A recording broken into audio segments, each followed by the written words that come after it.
A Copa mais surpreendente de todas teve uma seleção campeã que ninguém botava fé. As japonesas superaram todas as favoritas e levaram o troféu inédito para casa. Fica aí que eu já te conto que Copa foi essa.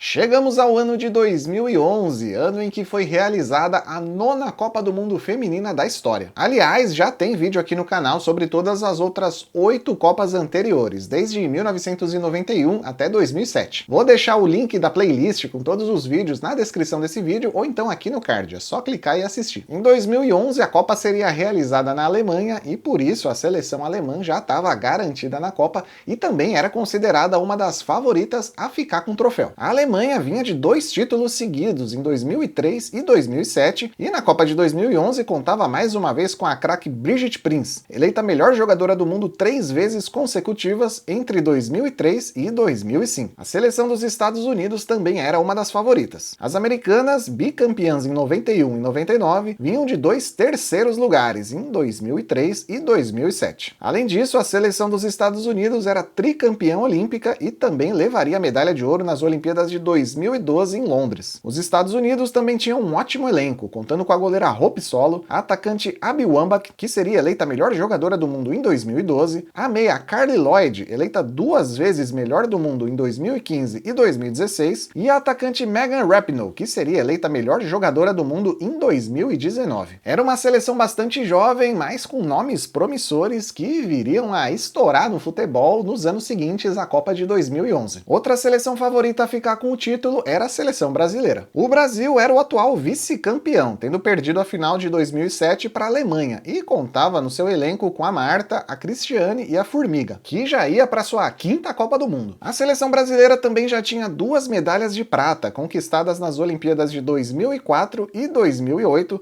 perdendo as 2 finais para os Estados Unidos. Então, Alemanha, Estados Unidos e Brasil eram as 3 favoritas a ficarem com o título da Copa Feminina de 2011 e ninguém dava a bola para a seleção japonesa, ninguém colocava o Japão na lista de prováveis campeãs. As japonesas tinham um histórico bastante ruim em Copas do Mundo. Na primeira Copa da história, em 1991, o Japão foi eliminado ainda na primeira fase, com 3 derrotas e tomando uma goleada de 8-0 da Suécia. O Japão disputou todas as outras Copas seguintes, mas sempre com campanhas bem mais ou menos. Em Olimpíadas, a seleção japonesa também sempre fez campanhas bem ruins até a Olimpíada de 2004 em Atenas. E aqui a gente tem que lembrar que o futebol feminino nas Olimpíadas e na Copa do Mundo tem praticamente o mesmo peso, já que todas as seleções jogam com as suas principais jogadoras, diferente do futebol masculino, que tem várias restrições, né? Como, por exemplo, somente jogadores até 23 anos podem participar, enfim. Nas Olimpíadas de Pequim, em 2008, o Japão começou a mostrar uma melhora no seu futebol. As japonesas alcançaram a semifinal, mas foram eliminadas pelos Estados Unidos. Na disputa pelo bronze, o Japão foi derrotado pela Alemanha e ficou com o 4º lugar das Olimpíadas. Apesar de voltar para casa sem a medalha, o Japão mostrou um grande salto em qualidade técnica graças a uma jogadora em específico, a Omari Sawa. A Sawa começou a sua carreira no futebol bastante cedo. Aos 12 anos de idade, ela já disputava jogos do campeonato japonês feminino pelo time do NTV Beleza. O NTV é por conta da Nippon TV, que financiava o time. A parte do Beleza, escrito assim em português mesmo, eu não encontrei informações sobre a origem do nome do time, mas provavelmente teve ali uma influência brasileira, já que a colônia brasileira no Japão é bastante grande. Aos 15 anos, a Omari Sawa estreou pela seleção japonesa, marcando 4 gols logo na estreia, numa goleada por 15-0 contra as Filipinas. Em 2011, na época da Copa do Mundo, ela defendia o time japonês do Kobe Leonessa. Aos 33 anos, a Omari Sawa iria para sua 5ª Copa do Mundo, ou seja, ela já era uma jogadora bastante experiente em jogos importantes. Na Copa do Mundo de 2011, 16 países jogariam em busca do troféu e 2 seleções eram estreantes em Copas, a Colômbia e a Guiné Equatorial. No grupo A, a Alemanha confirmou o favoritismo e teve 100% de aproveitamento, 3 vitórias em 3 jogos. A França ficou com a segunda outra vaga para as quartas de final e Nigéria e Canadá foram eliminadas. No grupo B, a Inglaterra ficou na primeira posição e o Japão ficou em segundo. As japonesas venceram a Nova Zelândia e o México, mas perderam na última rodada para a Inglaterra. Mesmo assim, garantiram a vaga nas quartas. No grupo C, a Suécia venceu os 3 jogos e ficou na primeira posição. As americanas, que perderam para a Suécia na última rodada, ficaram em segundo. E nesse jogo contra a Suécia, muita gente diz que as americanas fizeram um corpo mole ali para perder, porque quem se classificasse em segundo lugar só enfrentaria a Alemanha, né, as donas da casa, numa possível final. No grupo D, a seleção brasileira fez sua parte e venceu seus 3 jogos. Na primeira rodada, vitória por 1-0 sobre a Austrália, com gol da Rosana. Na segunda rodada, 3-0 sobre a Noruega, com um show da Marta. Ela abriu o placar depois de pedalar para cima da zagueira, deu o passe para o segundo gol da Rosana e ainda marcou o terceiro gol do Brasil. Na última rodada, 3-0 também sobre a Guiné Equatorial, com um golaço da Érica depois de dar um chapéu na zagueira adversária, um gol da Cristiane com bola rolando e outro gol da Cristiane de pênalti. 100% de aproveitamento, 7 gols marcados e nenhum gol sofrido. A seleção brasileira confirmava o favoritismo com uma campanha irretocável. A Austrália ficou em segundo lugar e levou a outra vaga para as quartas de final. Nas quartas, os confrontos foram esses: Alemanha e Japão, Suécia e Austrália, Inglaterra e França e Brasil e Estados Unidos.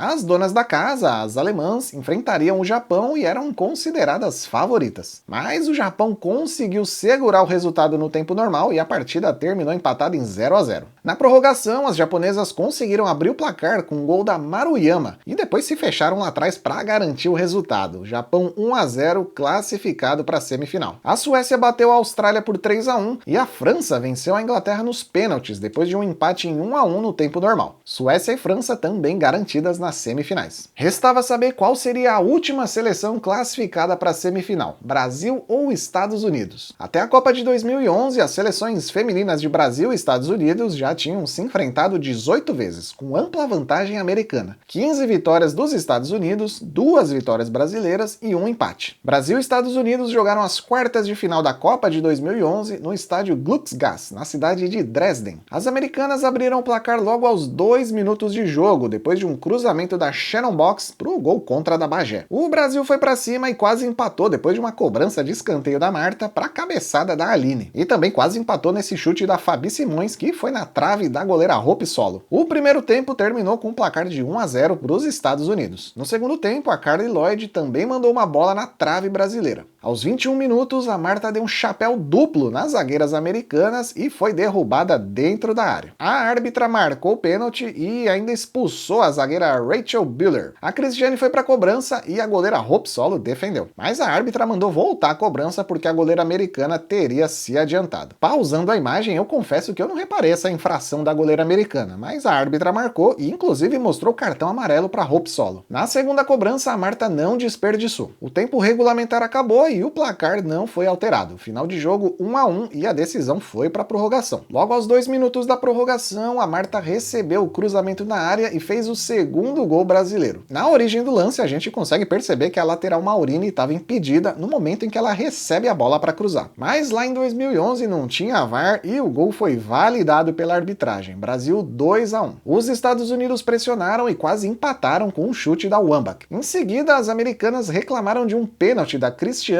em cima da Lepeubert. E eu confesso que para mim foi muito pênalti. Dá uma olhada aí no lance como a Cristiane derruba a americana dentro da área. Mas a árbitra australiana, a Jack Melksham, mandou o jogo seguir. Até esse momento, a seleção brasileira estava sendo bastante beneficiada pela arbitragem. Um pênalti perdido que foi repetido sem motivo aparente, um gol marcado de maneira ilegal e um pênalti contra não marcado. Até que nos acréscimos da prorrogação, quando todo mundo já comemorava a vitória brasileira, a Rapinoe cruzou e a Wambach fez de cabeça para empatar o jogo. 2-2 e a decisão foi para os pênaltis. Quem começou cobrando foram as americanas. A Shannon Box bateu e a goleira Andrea, bastante adiantada, defendeu. A árbitra mandou voltar e a Shannon Box converteu, mesmo com a Andrea se adiantando bastante de novo. Em seguida, a Cristiane marcou para o Brasil, 1-1. A Carly Lloyd converteu a segunda cobrança americana. A Marta empatou para o Brasil, 2-2. A Wambach marcou o terceiro gol americano. A Daiane foi a próxima a cobrar para o Brasil e a Hope Solo defendeu, dessa vez sem se adiantar. A próxima a bater bater pelos Estados Unidos foi a Rapinoe, que não desperdiçou mais uma vez com a goleira brasileira se adiantando. Estados Unidos 4-2. A Franciele manteve o sonho brasileiro vivo,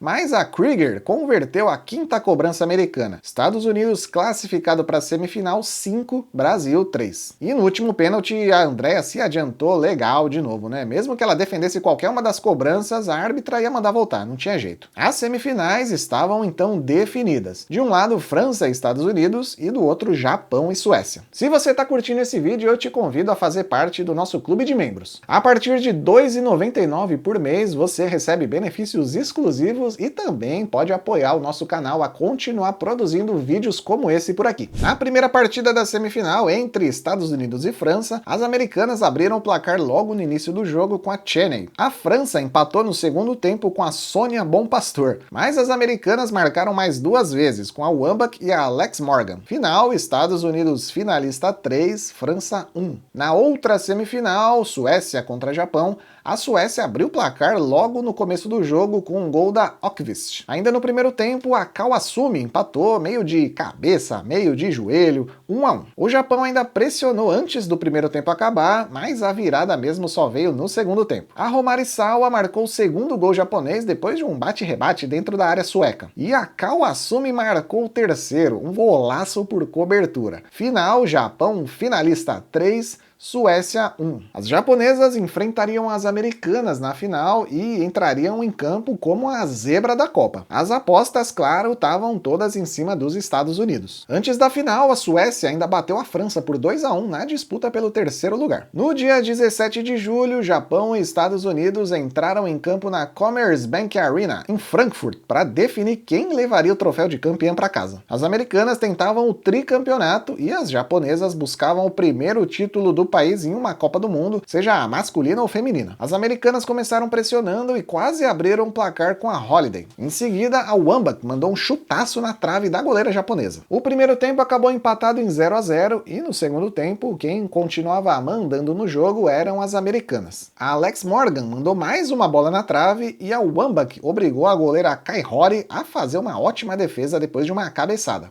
Aos 21 minutos, depois de um lançamento da Rapinoe, finalmente saiu o gol americano, depois de um chute da Alex Morgan. A seleção japonesa pouco atacava, mas quando chegou ao gol americano foi mortal. Depois de uma confusão na defesa, a Aya Miyama empatou para o Japão, aos 36 minutos do segundo tempo. Final de jogo, 1-1 e teríamos mais uma vez prorrogação. No finalzinho do primeiro tempo da prorrogação, a Wambach voltou a colocar os Estados Unidos à frente do placar. Mas faltando somente 3 minutos para a prorrogação acabar, a Romarisawa empatou novamente para o Japão depois de uma cobrança de escanteio, 2-2. A final da Copa do Mundo Feminina de 2011 seria decidida nos pênaltis. Quem começou cobrando foram as americanas, com a Shannon Box, e a cobrança parou na goleira japonesa. A Miyama abriu as cobranças para o Japão e converteu, 1-0. A próxima a bater pelos Estados Unidos foi a Carly Lloyd, que mandou a bola lá na lua. A Nagasato teve a chance de ampliar para o Japão, mas parou nas mãos da goleira Hope Solo. Em seguida, a goleira japonesa também defendeu a cobrança da Hit. A Sakaguchi marcou o segundo gol japonês, Japão 2-0. A Wambach finalmente tirou 0 do placar americano, 2-1 para o Japão. A próxima a bater pelo Japão foi a Kumagai. Se ela convertesse, o Japão seria campeão do mundo. E ela não desperdiçou. Final, Japão 3, Estados Unidos 1. As japonesas eram campeãs do mundo pela primeira vez, comandadas em campo pela Romarisawa, que foi eleita a melhor jogadora da Copa e também ficou com a artilharia do torneio, com 5 gols marcados. No ano seguinte, em 2012, nas Olimpíadas de Londres, a boa fase japonesa continuou. O Japão avançou até a final e novamente encontrou as americanas, mas dessa vez a sorte estava do outro lado. Os Estados Unidos venceram por 2-1 e ficaram com a medalha de ouro, deixando a prata com as japonesas. Porém, mesmo ficando com o vice nas Olimpíadas, uma jogadora japonesa em específico teve muitos motivos para comemorar. A Romarisawa foi eleita a melhor jogadora do mundo em 2012, superando na eleição a Marta e a Wambach. A Romarisawa ainda jogaria mais uma Copa em 2015 e no mesmo ano se aposentaria do futebol. Mas a história da Copa do Mundo Feminina de 2015 eu vou deixar para o próximo vídeo dessa série. Por enquanto, eu recomendo que você assista a todos os outros vídeos dessa série, desde a Copa de 91 até a Copa de 2007. O link da playlist com todos os vídeos está aqui na descrição. Se você gostou do vídeo, não esquece de deixar o like aí embaixo, porque isso ajuda esse vídeo chegar a mais pessoas aqui no YouTube. Também se inscreve aí no canal caso você ainda não seja inscrito. Dá essa força aí pra gente. Eu fico por aqui e até o próximo jogo.